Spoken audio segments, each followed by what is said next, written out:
Esse cara aqui, eu queria que vocês falassem um pouco dele, assim, do COF, em termos, qual era a relação do capitão Hugo de Leon com o presidente? Uma relação com ele espetacular. Ele era uma pessoa de poucas palavras, mas falando o que ele queria para o clube, o que ele queria para o comportamento nosso.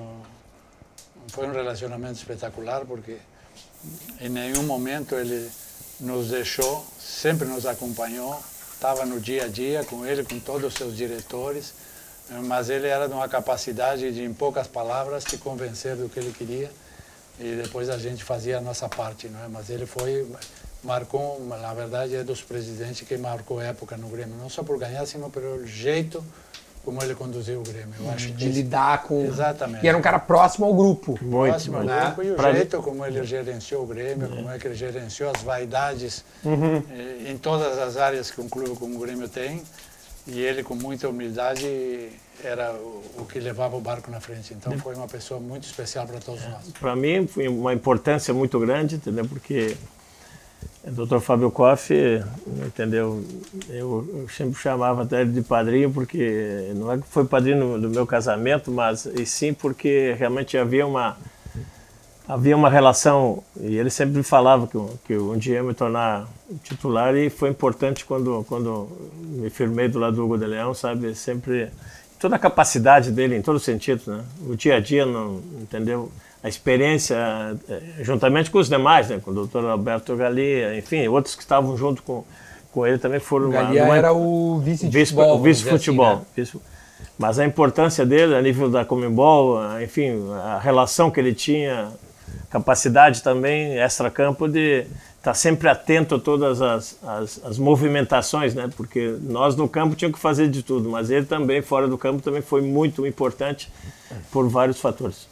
Ô, Dupla, deixa eu perguntar para vocês, olha o que a matéria diz, tá? Ao lado de Galia, né, que o Koff, então o Galia, os dois do futebol, e o Rudi Armin Petri, também outro nome bem famoso, né? Até hoje a gente ouve falar nos É verdade. Iniciou então um ano de uma política corajosa, porque o Grêmio não tinha ganho nada, né, no ano anterior, né? Tinha sido segunda matéria aqui, acumulou dívidas, né, que tinham que ser pagas de alguma forma.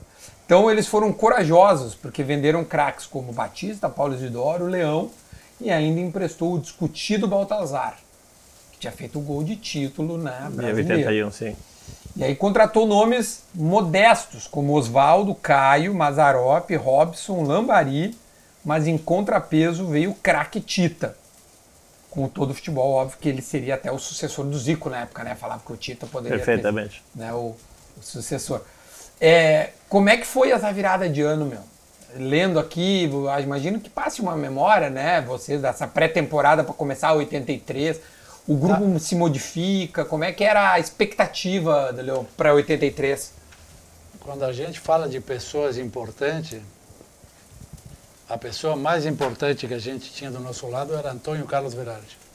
Perfeito. Uma pessoa espetacular, conhecedor de tudo o que acontecia no Grêmio e no futebol, que nos dava todos os lineamentos, os comportamentos que a gente tinha que ter dentro do clube, dentro do campo, nos treinamentos, nas viagens, com a direção. Te dava um manual, e justamente te dava um manual na concentração quando começava o ano. Então, o lineamento que veio esse ano, quando fizeram essas mudanças, que na verdade eram mudanças fortes, porque tu está falando de 4 jogadores que eram de seleções brasileiras. Pois é. E faz uma mudança, ou seja, que ali eles assumiram o que eles queriam para o próximo ano, mas igualmente tendo essa troca de jogadores nesse nível que foi. Os lineamentos que nos passou o clube, que nos passou o Verardi lá em Gramado, que era nosso centro de concentração, que nos passou os lineamentos da direção, e depois os lineamentos que nos deu o treinador que chegou, que foi espetacular, que é o Espinosa. Aquilo veio tudo de uma linha, ou seja, que nós praticamente em 48 horas concentrados, tivemos o caminho que o Grêmio queria percorrer até o fim do ano foi nos dado nas duas palestras, na do Antônio Carlos Verardi e o Espinosa como treinador. Eu acho que ali foi o começo daquela grande caminhada com duas pessoas, uma conhecedora dentro do campo da história do Grêmio, como jogador e o que ele queria como treinador, e outro espetacular como Antônio Verardi, nos dando alinhamento do que a direção queria e nos orientando a todos nós que chegamos no Grêmio qual era os caminhos que a gente deveria percorrer, porque ele era uma pessoa maravilhosa. O Verardi é impressionante como todas as gerações, né? Porque foram, sei lá, 40, 50 anos de Grêmio, né? Não tem uma pessoa que não tem, assim, não tem um ai, assim. Não tem porque realmente, o Hugo falaste bem, tem a direção, importante, mas o dia a dia, nosso... Quem tocava era... Quem tocava, organização, vestiário, diálogo com os atletas, alguns que sempre tem um ou outro com alguns problemas, e ele sempre chamava de parte. Espinosa também, quer dizer, realmente a comissão técnica comandada pelo Espinosa, né? Um papel diferente. Assim, até, assim, que não sei se hoje em dia existe, não só no Grêmio, eu digo, no futebol, né? A história do Verardi ela é linda, né? É linda, com várias gerações. Tu falaste agora, não há um atleta em todas as gerações que, enquanto ele esteve no Grêmio, que vai falar isso aqui, tudo de forma positiva. Ele, mesmo nas renovações de contrato, ele conversava antes, já deixava preparado para o atleta quando tinha. Antigamente não tinha empresário, então nós mesmos tivemos que tratar diretamente. E ele sempre era um para-raio para a direção, dizia até onde podia chegar. Legal, pô, sempre, louco, todos os aspectos. Ele era realmente supervisor, psicólogo, fazia várias funções.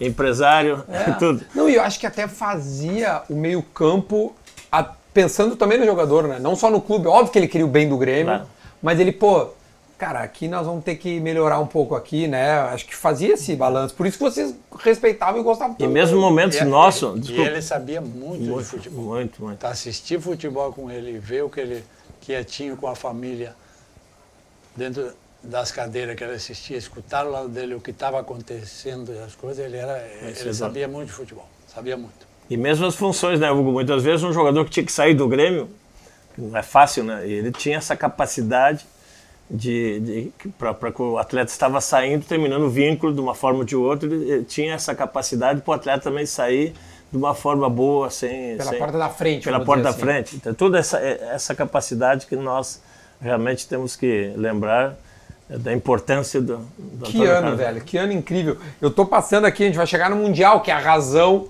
dos nossos assuntos, mas é impossível não falar da Libertadores porque a gente chega no Mundial. Vocês estão com fome? Tô vendo a cara de vocês, tô até constrangido aqui. Não, como é que eu não servi ainda? Vai ter um churrasco com Como água. é que não servi ainda, tia? Churrasco Hugo, com água. Churrasco aí com... Hugo, olha aqui. Olha aí, Essa aqui entranha. Velho, vamos trazer uruguaio aqui, cara. Não, mas sabe que esse corte, na verdade, é argentino. O entranha é um corte argentino? A entranha, os argentinos já comiam na década de 80 para 90, eles já sacaram que ninguém comia. Eu ia na Argentina e era moda na Argentina entranha. Entranha, né? Como era moda aqui no Brasil a picanha. Eles tinham entranha. O Uruguai depois entrou entranha, que era a picanha do Brasil, e entrou entranha. E aqui, bom, aqui hoje em dia nós... Hoje em dia é bem mais comum achar entranha. Essa é uma entranha aliás, uruguaia, né? Las Piedras, né? Um frigorífico uruguaio, famosíssimo, que tem uma honra aqui de estar comigo aqui. Deixa então eu cortar, e aqui só para avisar, tem que ser mal passada, né, Hugo? Acabou. Sim, não, porque senão seca. Isso, fala pros caras. Não, senão seca. Não, tia, Hugo, pelo amor de Deus, os caras querem me ensinar a fazer carne, tu acredita nisso? Não, e o Hugo tem experiência também. Eu gosto de fazer entranha porque... Eu adoro entranha, acho um dos mais saborosos. Então tu acertou aí. E o que leva menos tempo, né? Claro. Depois que tu fez brasa, volta e volta, já bota tá uma pronto. entranhazinha ali. Ó, tem os garfos de vocês estão com os garfinhos aí, né? Estamos aqui. Se quiser, eu pego um pratinho também. Não, tá ótimo. Mas eu quero que vocês experimentem aqui, pelo Vai lá, amor meu de Deus. capitão. Las Piedras. Vou fazer homenagem ao Las Piedras. Tu que já foi no frigorífico lá Não. Aquele teu país é uma delícia, hein, cara? Que país maravilhoso, cara. Para visitá-lo? Pra visitar. Eu nunca morei lá, né? Mas pra visitar é uma delícia. Vai 4 dias a Punta del Este, no Réveillon, 4 dias no Carnaval. E deu. E deu.